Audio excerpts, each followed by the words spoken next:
Still more civilian contractors came under attack today. A large convoy was assaulted by gunmen in Iraq's western desert. A subsidiary of Halliburton organized that convoy. There is no word of casualties. In Najaf, opponents of violent cleric Muqtada al-Sadr took to the streets even as his supporters proposed conditions for ending the standoff there. And Najaf's U.S.-appointed governor offered to drop murder charges against Sadr if he disbands his army. In this country, Congress will soon get a look at the so far unreleased images of Iraqi prisoner abuse. Today, Congress heard from U.S. Army General Antonia Taguba, who first investigated the abuse. CBS's David Martin reports where the general places the blame. Appearing before the Senate Armed Services Committee, Major General Taguba said the pictures were the work of a handful of soldiers acting on their own. And who gave the order to soften up these prisoners? Sir, we did not find any evidence of a policy or a direct order given to these soldiers to conduct what they did.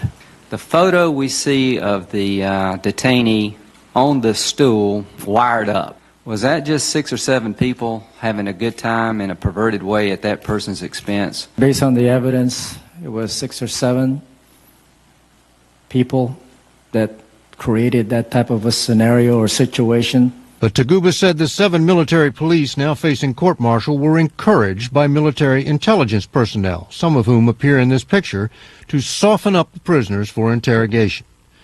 Which still leaves the question, how could such low-ranking soldiers take it on themselves to do this? Failure in leadership, sir. Lack of discipline. No training whatsoever. And no supervision.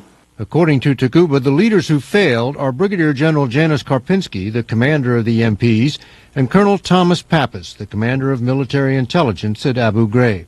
They reported to Lieutenant General Ricardo Sanchez, the commander of occupation forces, who set the rules for interrogation, rules which were violated, such as the one on the use of dogs. It says, should military working dogs be present during interrogations, they will be muzzled and under control of a handler at all times to ensure safety. According to Lieutenant General Lance Smith, the harshest measure Sanchez approved was solitary confinement. The Pentagon will show all the pictures and videos of abuse to the Senate as early as tomorrow.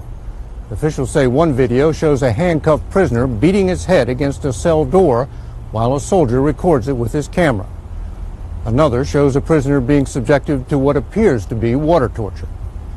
David Martin, CBS News, the Pentagon.